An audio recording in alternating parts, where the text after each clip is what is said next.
Good morning and welcome to the first episode of the Highflyers podcast. My name is Ruha Khan. I'm from the student development team, and this is my host, Abdul Malik, who is from Foundation 47, and he will be presenting with me. Abdul Malik? Assalamu alaikum. Good morning. I'm Abdul Malik Dosri. We're going to be talking about we're going to be introducing the podcast right now. So before we start, tell me about student services. I mean, student development, sorry. Are you sure? Who's organizing this? Student services or student development? Student development, yeah. Okay. So student development is a department within the college where we like to provide fun and interactive programs, competition for our students. We like to provide the fun part in the classroom and outside the classroom, where we run competitions, we run initiatives like this today. We have many different programs, including things like the Saudi Scouts will be on the student development, and also our monthly competitions. There are many interesting things that we look to do. We look to recruit volunteers where they help out. Abu Malik, yourself, you're one of the volunteers. Mahir, who's helping us out at the front here. Mahir, wave to everyone. Mahir, wave. Wave to our students. This is Mahir. He's also one of our volunteers. So you can volunteer for our department and you can build your CV. So that's many things that student development does. Okay, so how about you tell us about the podcast? What is it going to be talking about? What are we going to do? Okay, so one of the main reasons we are doing this podcast is to ensure we provide a platform for our students where they can come and talk, they can express their thoughts and other things which affect them. At the same time, we want to provide an opportunity where we invite guests like today you'll see, where they can come and motivate our students, they can encourage our students to excel in their academic studies as well as their life outside the college. So that's one of the reasons we're doing this podcast. So this podcast, what will happen afterwards is obviously it's going to be recorded today, we'll also be editing this podcast and sending it out to all the students. And every 2 weeks there'll be a podcast. So you guys will please listen to this podcast and encourage your other students to listen to it as well. So the next podcast will be in the vocational campus, where some of our volunteers will be running it from the vocational campus, but we will record it again and send it to all the college students. Hopefully that answers your question. Yeah. Okay. That was great.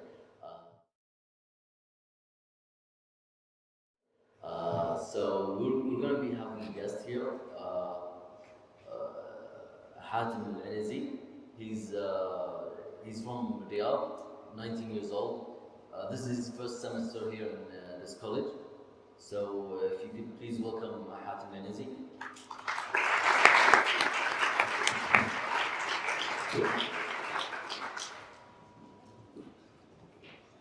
Welcome, Hatem. Hatem, you can take your face mask down, but there's plenty of this to do. How are you, Hatem? Good.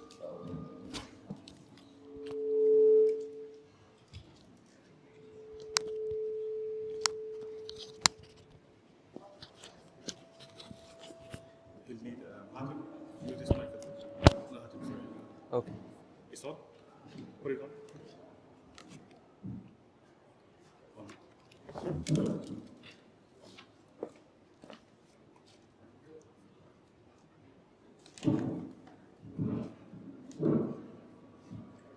This.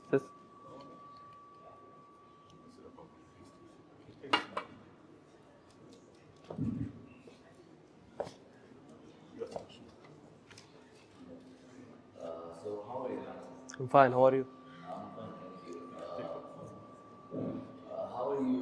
How do you think? How is the college going on so far? It's good. Really, really good.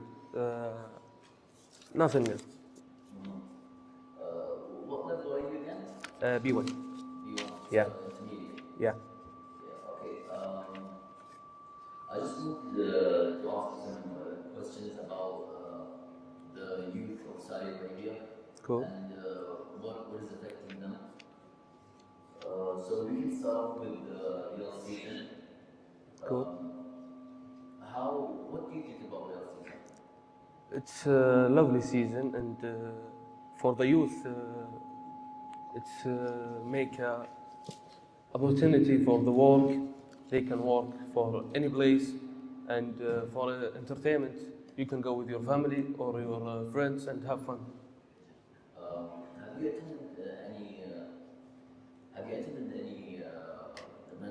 real season? Yeah, actually.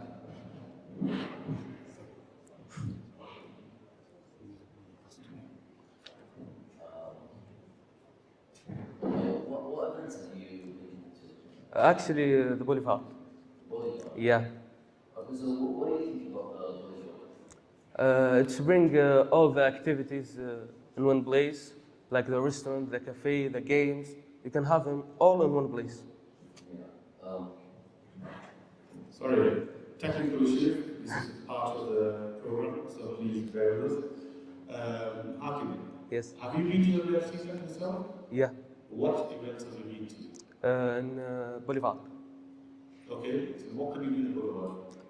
You can go to any restaurant or a cafe, or you can play games like the basketball and win the banana. Okay, so did you win a banana? I've No, never been to a no, banana. I didn't. I've tried future, and Yeah. I've always failed. Tell me, what kind of things do you think, what more entertainment things do you think our youth need in Saudi Arabia? I think right now it's going better for them. They can go for any place, and there are a lot of opportunities for the work, and you can work when you are young. Okay.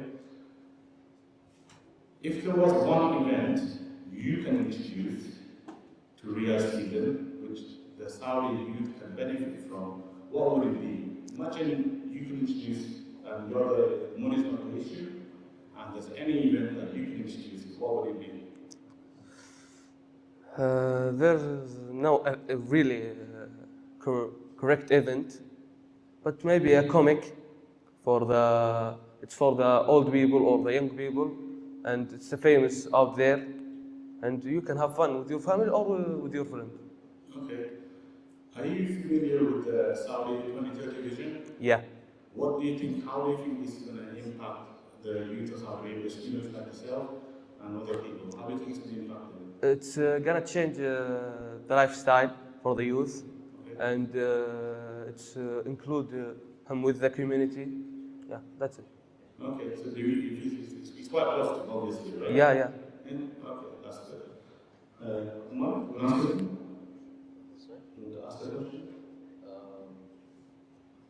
Yep. So, how do you think Riyadh season is going on with COVID? Should they cancel it or is it fine? Actually, with the third vaccine, I think you can go and wear your face mask and have fun. Yeah. Okay. All right. Thank Thank you. you. Sorry, one final question. Okay. Okay. So, this is your first semester in this college, right? Yeah. Do you think the college is doing enough for our students? Not in the classroom, outside the classroom. Are we providing enough facilities, initiatives where you can enjoy yourself in the college and in competition? Or do you think we can do a lot more? What kind of things do you want to see in the college? I think all the students want a game room, maybe a billiard table or a tennis table, or video games actually, or sport activities. Anything else? No, that's it. You happy with everything what's happening? Yeah. Okay, good to know. Thank you, Hakim. Thank you. Thank you.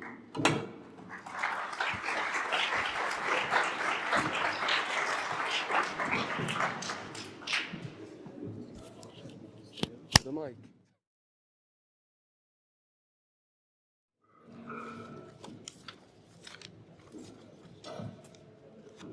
Our next guest, he is somebody who has been working at this college for a very, very long time, okay?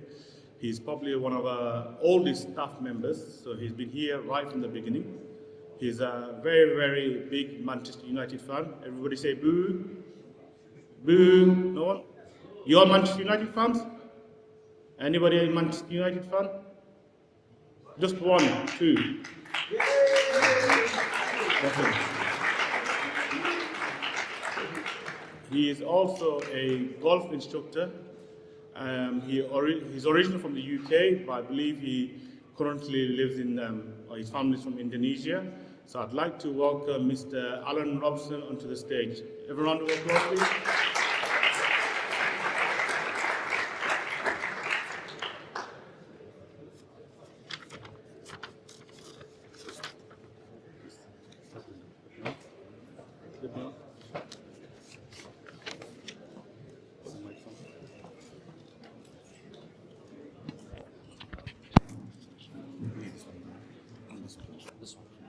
Okay, welcome. Welcome, Alan. In your own words, who is Alan Robson? Oh, you've covered a bit of it already. Born in the Borders region of Scotland a long time ago, 1965 actually. Left the UK in 1990 for work, moving to Indonesia for a sportswear company. And I just loved Indonesia so much I decided I was going to stay. So got qualified as a English language teacher, and I've been based out of Indonesia ever since. Okay. And tell us, what's your current job role within IATC and what does it involve? I'm currently the Foundation Curriculum and Assessment Specialist. My job entails making different forms of the curriculum and the exams that the guys take on a weekly basis, and also running, along with Haroon, the exams that we do at the end of semesters for either Cambridge PET exams when we're doing them, or for COE for the FET exams. Okay, so clearly you've been here for a long time, Alan. 7 years on the 21st of February, yes. Long time. Go back those 7 years. Imagine the very first days you were here at this college, at this campus, not this campus, obviously. Describe how it was those days, and what are the some of the key differences that you can see which have developed over the years? Well, when I first came here, there were only 7 teachers, including me. We had 6 running classes the day I arrived. They just started, cohort 1. Everything was based on the ground floor of building 3 in the airport. Floors 2 and 3 weren't open at all. The hangar was totally empty. There was nothing in it whatsoever. It was still going through its health and safety checks. Once the health and safety checks were finished, that's where we used to play our football.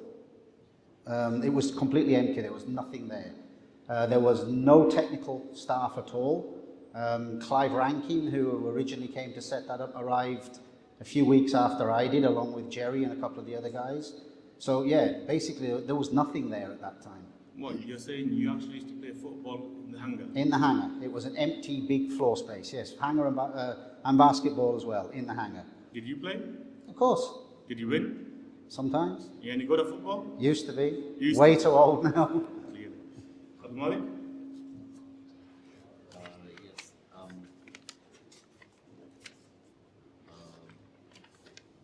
Sorry. So.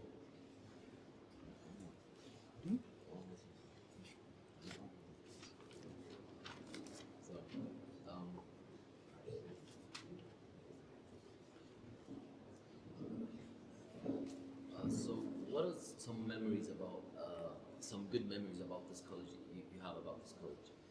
Well, one of the most interesting things is to see how it's grown over the years. Intakes were relatively small in the first 3 or 4 cohorts that came in. Started off with, I'm not mistaken, cohort 1 was only about 180 people. Now we're taking in 600-700 at a time. So it was only ever one campus then. Now we have the 2, with Foundation splitting off and coming here. And by the looks of it, growth is continuing. So it's interesting to see how quickly it really has taken off. I mean, 7 years is relatively young for a business like this. So to see how quickly it's grown, when a lot of the other colleges that were based around the same kind of idea, not aviation, but other vocational specialities, have either closed or are still relatively the same size as they were when they started. Yeah, I can see the colleges developing quickly. Is this working? It's working. Yeah. So that's all I have. Yeah. Do you have any? Yes, I've got a few more questions. Like that's Alan. Alan, obviously you've had many experiences in the classroom and outside the classroom. You've dealt with many students. Tell us a funny story that you can recall with like, when you were dealing with a student. There must be many student stories. Yeah, I've got probably two that stick out. One that occurred when I was teaching in Indonesia, and one that happened here. The one in Indonesia, I was teaching a class of early teenagers, probably 13, 14-year-olds, and they were at relatively sort of a low pre-intermediate level at that time. And I discussed the point with them, gone over the point, and there was one particular student in the class that was struggling with the concept. So I gave the others an exercise to do, and I went over to help this particular lad with what he was doing. So I've explained it, and I've said to him, do you understand now? Yes, teacher. You understand? It's clear. Yes, teacher.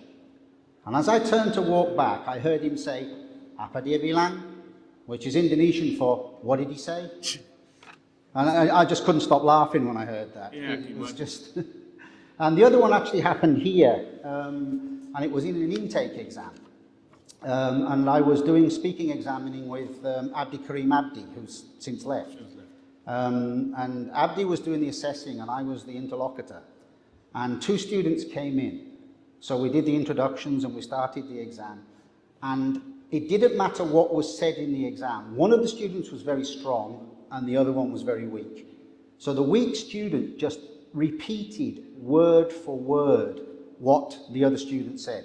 So we would say, for example, what should you take with you on holiday? The good student would say, I think we should take a travel bag. What do you think? The reply would come back, I think we should take a travel bag. What do you think?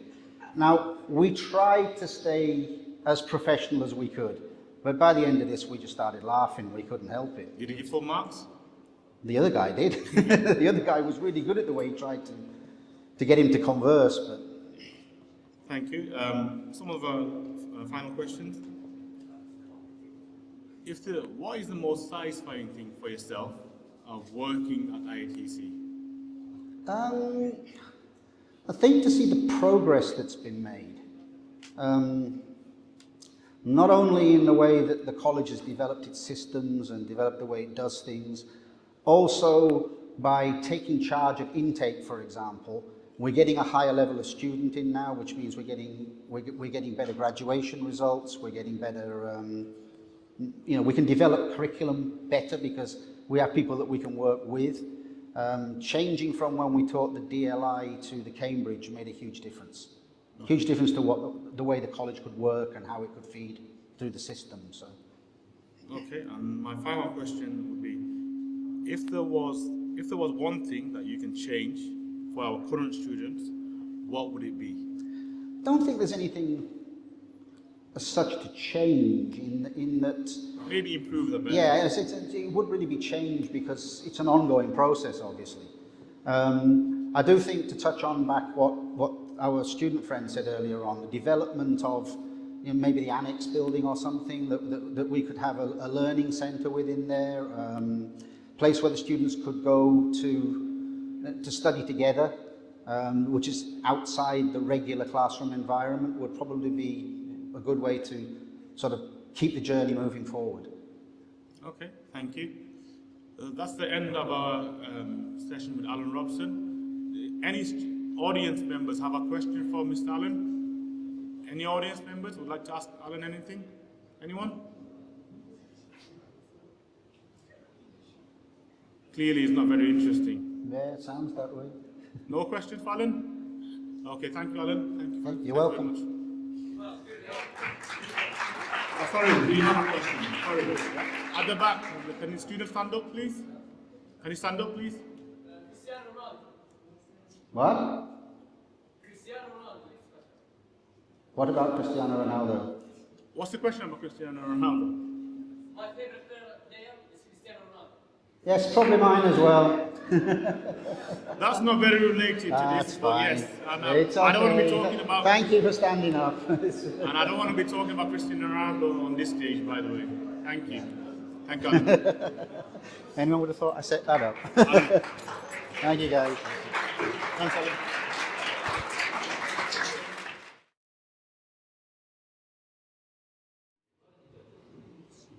So our next guest is a graduate from the college.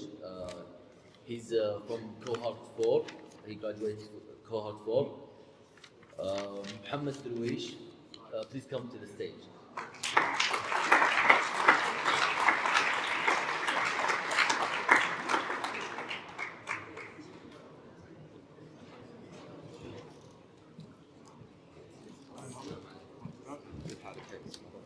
Cohort 5.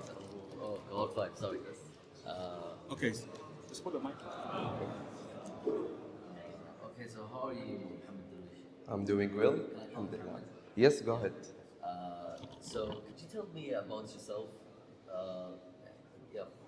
Okay. Mohammed Darwish, he was one of the International Aviation Technical College, a civilian student in cohort 5, especially in 501. I'm 24 years old. I live in Jeddah. Oh, okay, that's nice. Yes. So why did you join this college, IATC? In fact, I heard that it is a college equipped with all facilities that serve the aviation sector. In addition, very high level of instructor. And the aviation companies in the region trust and value the outcomes of college, which higher the chances of getting employed after the graduation. So that's why. Oh, okay. Do you have any memories of the foundation year? Studying in foundation? Was it in this campus or another campus? Yeah, especially here, it was very joyful because when we do a lot of exercise and we share our knowledge, we help each other. So this is one of them. Yeah. Mohammed, take yourself back a few years. But now you've graduated in a few years, right? Yeah. 2 years ago. So imagine you're a student. Describe Mohammed Darwish as a student. Mohammed Darwish was of one of excellent student and leader of cohorts in aviation, International Aviation Technical College. So Was he a good student generally? Yeah, Did he attend excellent. class on time? Yeah. How was his attendance? Was he cheeky? no, 100%. Come to be in the time, so to help each other. So your behavior also, your attendance. So I'm saying yourself. Yes. So your behavior, attendance. Yeah. Okay. Tell us, what is your current job role? Before I start, I have worked with Middle East Propulsion Company as an aircraft maintenance engineer, as well as a Navy. So I'm working now with Aramco. I'm certified mechanic at Aramco as a Phoenix. Okay. So can you please explain to me, or tell our students, tell our audience members, what does some of the things your job consists of? What kind of things do you do? What's a typical day of Mohammed Darwish at work? Well, can you repeat your question, please? Sorry. So what kind of things do you do at work? Tell me a normal day for you. Oh, okay, sorry. As we know, the college, they give us like airframe and power plant So you are a mechanic, you have to work, use your hand skills, use your knowledge, and this is our job to make a walk around in the aircraft and troubleshooting. So this is my job also. Okay. And imagine you had to join the college again, okay, as a student. What things would you do differently that, previously maybe you did, but you were happy? So what kind of, if you had to join the college again, imagine you're a student again, what would you do differently? In fact, I will study harder and I will dedicate myself to master everything in aviation industrial. Can you answer this question? Yes.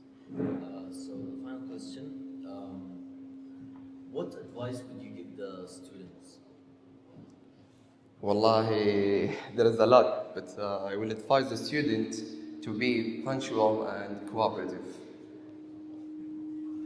Just punctual and cooperative, anything else? There must be more things.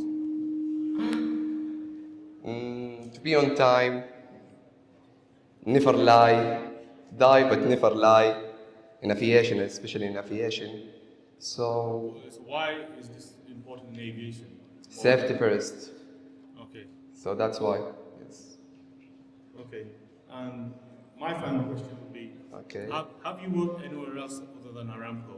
I think you mentioned, where else? You've worked other places? Yes, I have worked with the Middle East Propulsion Company as an aircraft maintenance engine, and as well as a Navy. Then I obtained my GACA licenses, so which is very important, guys. You have to get it صراحة. GACA licenses. أكيد يعرفوا الشباب GACA licenses, صح? Of course. Okay, thank you. That's the end Welcome. of our questions for yourself. Audience, this is an opportunity for you guys to ask a question to somebody who was in your place, who's gone through the full journey and now is working in the industry. This is an opportunity for you guys to ask questions, learn from him. So, anybody have a question? Okay. The student just there, the hand up, please stand up, please. Take your mask down, ask the question. Take your mask down. I'm not a civilian. It is important to get back. You understand the question? Yes. Wallahi, it depends, بكل أمانة, to be honest. But for civilian guys or for the civilian, you have to. But for the airstaff, I'm not sure. Maybe YASA or something like that. And if I have a good qualification from the army or from the army, is it enough for the civilian companies? You understand the question? Yes. Obviously, It's hard, there's no Robert. right Yes. or wrong answer. To Just be, for what you- I'm not familiar with the airstaff صراحة. I'm not familiar. Okay. Yes, in the middle, yes. How do I get job in Aramco? How does he get a job in Aramco? GAC alliances, okay. 100% your attendance. You have to pass the placement test, which is mathematics and English. So, Okay. Just there, last. Is it difficult working Aramco? Is it difficult, Aramco work? no, it's not difficult. Is that easy? Yes, it is. You make it sound like a piece of cake. Not piece of cake. If you know yourself and you work in the safe side and you obtain the GAC alliances and you know yourself, you have hand skills, and so it's easy, not difficult. Piece of cake. We'll take two more questions. One at the front. What qualification and experience does Aramco want to join the team? So, what experience and qualification? You've kind of answered it, but maybe. So, what experience and qualification do you require to join Aramco? GAC alliances, PIT, I think it's PIT. So, you need a good level of English. Yeah. Okay. There are two interviews. One of them is specific to to know you are familiar with your measure or not. You are familiar with the airframe and power plant or not. So the second one about your language. Okay, and final question. One final question, just there.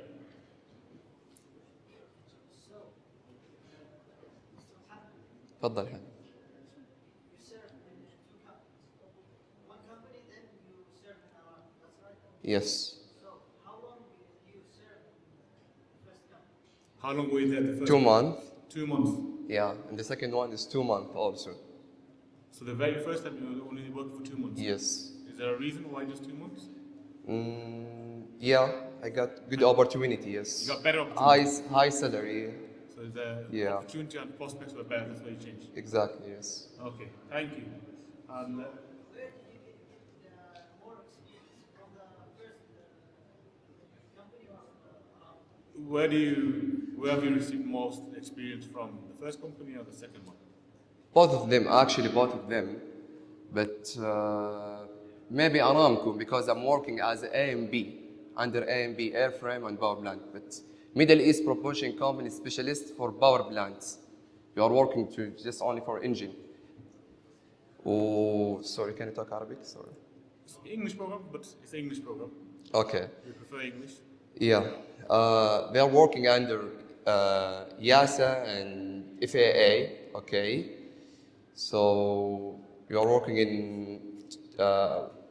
115 tornadoes, specialist for the engine, I mean. Thank you. That's the end of our interview with yourself. Thank you, Mohammed. Welcome. Thank you for coming. Thank you. Yeah.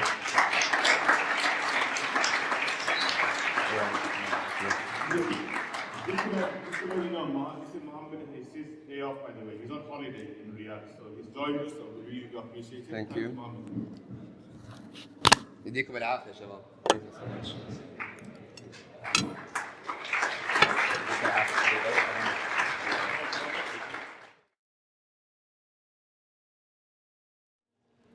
Okay, and now I'd like to invite our final guest. Okay, he is originally from Australia, has worked in the education and corporate world for many years. He recently moved to Middle East, particularly Saudi Arabia. I believe this is his first job in Middle East, he maybe will correct me. And he's a man who likes to share stories, let's just say that. He has many stories. I'd like to invite the Dean of the College, Mr. Ian Smith. Thanks.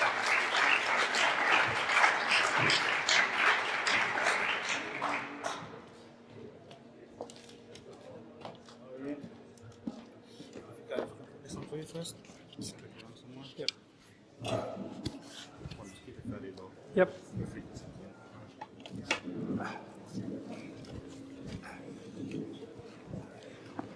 Welcome, Ian. Yeah, The well, very thank you. First podcast.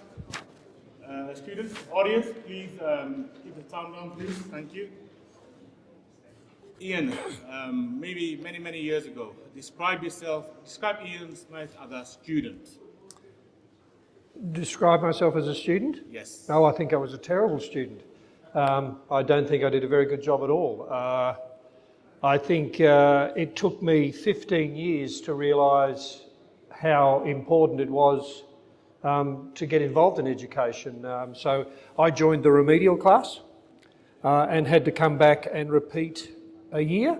So I know what some of our students have to go through here. But once I worked out what was needed, and the ticket to everywhere in terms of jobs, in work and success is education. You don't finish your education, it's a real barrier to succeed. Okay. So you actually did remedial classes? Yes, I did. Yeah, I had a good time for 1 year. I did no schoolwork and enjoyed life, but unfortunately, that doesn't help you get a job.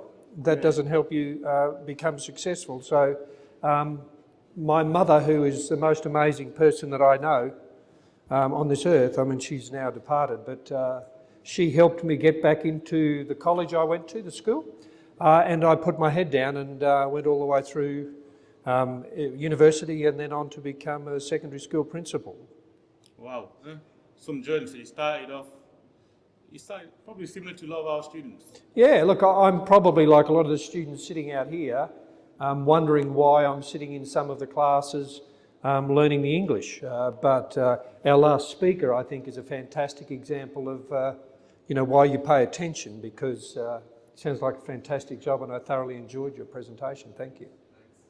You might have answered this question, but if I was to say in your own words, who is Ian? Who is Ian Smythe? Look, I'm somebody that likes a good challenge. Yeah, I like to push myself a little bit. I've had 3 fantastic careers so far. Probably 4, really. I think I'm going to put this one in its own category. I was a secondary school teacher, and I taught physical education and sport is what I started teaching. And as far as I'm concerned, Manchester United, Manchester City, they come from a city. That's all I know about football. Big basketball fan, huge basketball fan. And then I worked my way through as a secondary school principal, and when I got to that position, I decided that, that was time for a new challenge, and I left and became CEO of a professional basketball team in Australia, and did that for 7 years. We made the playoffs 6 times, so very proud of that. And then I went and worked in the vocational sector in Australia, so a little bit like aviation training, but we had 300 qualifications in the school I was at the college I was at, and now this is number 4, and first trip to the Middle East, first trip to Saudi Arabia, first time living in Riyadh, and this morning was only my 3rd time driving in traffic. And I can assure you, driving here is a nightmare. It is the hardest thing I've ever done, driving here, and this morning I learned some valuable lessons, I can assure you. Okay, so I just wanted to ask, you're from Australia, right? Yes. Yeah. So in your experience, how do students study here in Saudi Arabia different to students studying in Australia? Look, I think Australians have far more choices. Young people in Australia are spoilt for choices, so I don't think they perhaps value education as much as here. I know by looking around the room here with the foundation students, there are those who get what it's about and have already started to focus. I think when Saudi students get what we're trying to do here, their focus is spectacular. And I think that they are really driven. They are not good parkers of cars, and they're not good drivers of cars to the airport campus, but they are very good students. And I think they're very focused. So I really love their dedication. Australian students, we have a different environment. So there's the distractions of holidays, the beach. We have quite different landscape. We have quite different, culture, different faiths and religions. So it is quite a different environment. But my experience here so far has been really positive. Oh, that's great to know. So I also have a question about the student development motto is learning beyond the classroom. Yeah. So what comes to your mind when you hear this motto? Well, I mean, this is a really key project for me, student development. It's something that I'm very keen to actually grow further. I'm looking forward to the football competition that's coming up, that's been advertised, that's being run. So I'm looking forward to seeing some teams from the Foundation College here. But I want it to be more than that. I want it to be a combination of people who like playing sport, mixing with people who like doing things like playing chess and debating, that might see themselves as a politician in the future, that might see themselves pursuing other careers. For me, it is important that you get balance. You need to work hard at your studies, but then you also need the opportunity to play. You need the opportunity to relax and talk with people. The key skills for me that you need to develop, if you're serious, if you want a job with Aramco, you need to demonstrate leadership. You need to demonstrate great communication skills. You need to demonstrate that you're a team player. Okay, and being a team player means that sometimes you take the good and the bad, and I think the student development program needs to just develop the whole student. You know, I want you to look at things like health and safety. I want you to look at things like, you know, Vision 2030 is the most progressive vision, I think, for any country in any part of the world. I don't think any country has embarked on such an ambitious vision. But with that comes some great opportunity and potential and responsibility. And it's not just about your aviation skills, it's about your life skills. So I really need to see you grow up as people. I want you to be fine young men in our community. I want Saudi Arabia to be, you know, the beacon not only in aviation, but, you know, in terms of what it can achieve as a nation. So that starts with you here, and that starts with the student development program. So, Ian, sounds like you're quite keen on student development.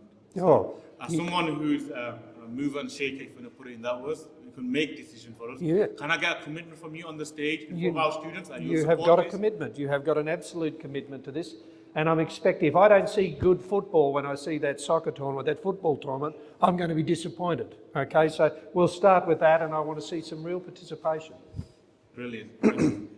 Just to go back a little bit, I can tell by your ID number you've recently joined the college. Yeah. Am I correct? What drew you? What was the main attraction? Why did you actually join IATC? Well, I started conversations with the board and with Prince Turki and the board and our managing director for us in February 2020. We started to talk about me coming to Riyadh, and I was going to fly here, see whether I enjoyed the lifestyle, the traffic. I'm pleased I didn't now that I look back. And then COVID hit in March. So I've now been talking with the board and IATC for nearly 2 years now. The attraction for me was, I think, the growth. This college started at under 200 students. We're now 5,000. Our goal is to be the best, the greatest, the most successful aviation college in the Gulf region. Now, given that aviation is such a significant industry here, that means we're talking about world class. This is a benchmark that is important to me and an exciting opportunity to come and work. I've always liked a bit of a challenge. I've probably done it the other way around to most people. Most people embark on the overseas adventure early in their career, but I'm happy I've got experience under my belt, and so far it's certainly lived up to every expectation. It is a challenging job. We've got a lot to do here. We're good, but we're not good enough. Can you elaborate a little bit some of the challenges that you may have faced early on? Well, I think as a college, it's easy to run a college of 200 students. It's hard to run a college of 5,000. And I know that the students out there have some concerns about things. I know there are things we can do better.